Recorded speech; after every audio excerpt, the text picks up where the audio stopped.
আসসালামু আলাইকুম সম্মানিত দর্শক, সকলকে জানাচ্ছি নিউজ চ্যানেলে এগ্রোর পক্ষ থেকে আন্তরিক শুভেচ্ছা এবং অভিনন্দন। দর্শক, আজকে আপনাদের সাথে বিস্তারিতভাবে আলোচনা করার চেষ্টা করব কীভাবে হাঁসের খামার তৈরি করবেন এবং কীভাবে হাঁস পালনের জন্য প্রয়োজনীয় পরামর্শ এবং দিক নির্দেশনাগুলো দেওয়ার চেষ্টা করব। দর্শক, আপনারা জানেন আমাদের নিউজ সোনালী এগ্রোয়ের আমাদের যে হাঁসের খামারের হ্যাচারি রয়েছে, আমরা কিন্তু দীর্ঘদিন যাবৎ আমরা হাঁস পালনের সাথে সম্পৃক্ত। সে অভিজ্ঞতা থেকে আপনাদের সাথে শেয়ার করব কীভাবে হাঁস পালন করবেন এবং হাঁস পালন করার কিছু উপকারিতা রয়েছে। দর্শক, আপনারা যে দেখতে পাচ্ছেন আমাদের সামনে যে প্রায় 400-র মতো যে ডিমের হাঁস রয়েছে, এই হাঁসগুলো কিন্তু আমরা এখন সম্পূর্ণই প্রাকৃতিক পরিবেশ অর্থাৎ মাঠে ছাড়ছি। দর্শক, আপনাদের একটি ভালো একটি সুসংবাদ দিই, সেটি হচ্ছে যারা হাঁস পালন করতে চান, আপনাদের যদি পর্যাপ্ত পরিমাণে এরকম ফাঁকা মাঠ থাকে বা হচ্ছে যে হাওর বা নদী বা বিল এই জাতীয় জায়গা থাকে, তাহলে কিন্তু আপনি হাঁস পালনে খুব বেশি লাভবান হতে পারবেন। কেননা হাঁস পালনের ক্ষেত্রে অত্যন্ত গুরুত্বপূর্ণ হচ্ছে হাঁসকে পর্যাপ্ত পরিমাণে খাবার দিতে হয়।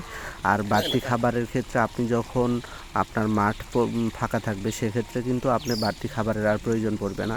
আর যখন বাড়তি খাবারের প্রয়োজন না পড়বে, তখন কিন্তু আপনি কিন্তু ভালো লাভবান হতে পারবেন, অর্থাৎ আপনি হাঁস থেকে ভালো বেনিফিট পাবেন। আপনাকে খরচ কম হচ্ছে কিন্তু লাভবান আপনি বেশি হবেন। সেক্ষেত্রে আপনার যদি পর্যাপ্ত পরিমাণে মাঠ ফাঁকা থাকে, তাহলে আপনি কিন্তু প্রতিদিন অনেক টাকা সেভ হবে। দর্শক, আমাদের দেখতে পাচ্ছেন এই যে 400 হাঁস রয়েছে, 400 হাঁসের ক্ষেত্রে প্রতিদিন কিন্তু আমাদের খাবারের প্রয়োজন পড়তো প্রায় 60 কেজির মতো খাবার লাগতো, কিন্তু এখন বর্তমানে 1 কেজিও খাবার লাগছে না। শুধু যখন হচ্ছে যে খুব বেশি গরম বা দুপুরবেলা মাঠে প্রচুর রোদ থাকছে, তখন শুধু আমরা দুপুরবেলা অল্প কিছু খাবারের প্রয়োজন পড়ছে। মোটামুটি 10 থেকে 15 কেজি হলে হয়ে যাচ্ছে। তার মানে মোটামুটি আমাকে সম্পূর্ণ টাকায় আমি এখন বেনিফিট পাচ্ছি।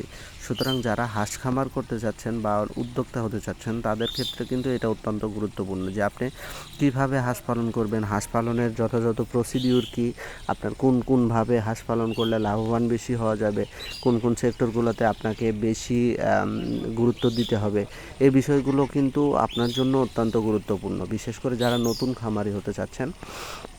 তবে আমরা নিউজ সোনালী এগ্রোয়ের পক্ষ থেকে আপনাদেরকে এইটুকু নিশ্চিত করতে চাই, আমাদের যে হাঁসের খামার অ্যান্ড হ্যাচারি রয়েছে, আমরা চেষ্টা করছি আপনাদেরকে যথাযথ তথ্য তুলে ধরার জন্য এবং প্রয়োজনীয় বিভিন্ন ধরনের দিক নির্দেশনাগুলো দেওয়ার জন্য। তবে আপনারা আপনাদের যে কোনো ধরনের চাহিদা অনুযায়ী আমাদের কিন্তু জানাতে পারেন, আমরা চেষ্টা করব আপনাদের যথাযথভাবে হেল্প করার। দর্শক, আমাদের যে হাঁসের খামার অ্যান্ড হ্যাচারি রয়েছে, সেখানে কিন্তু আমরা চেষ্টা করি আমাদের যে গুণগত মানসম্পন্ন আমাদের নিজস্ব যে উৎপাদিত ডিমগুলো, বীজ ডিম, সেই বীজ ডিম থেকে কিন্তু আমরা বাচ্চা উৎপাদন করে থাকি। আপনারা আপনাদের যে কোনো ধরনের চাহিদা, তথ্য, পরামর্শ বা যে কোনো ধরনের হাঁসের বাচ্চার ডিম বা যে কোনো ধরনের পরামর্শের জন্য আমাদের সাথে কিন্তু সরাসরি যোগাযোগ করতে পারেন। আজকে পর্যন্তই, ভালো থাকবেন, সুস্থ থাকবেন। আসসালামু আলাইকুম।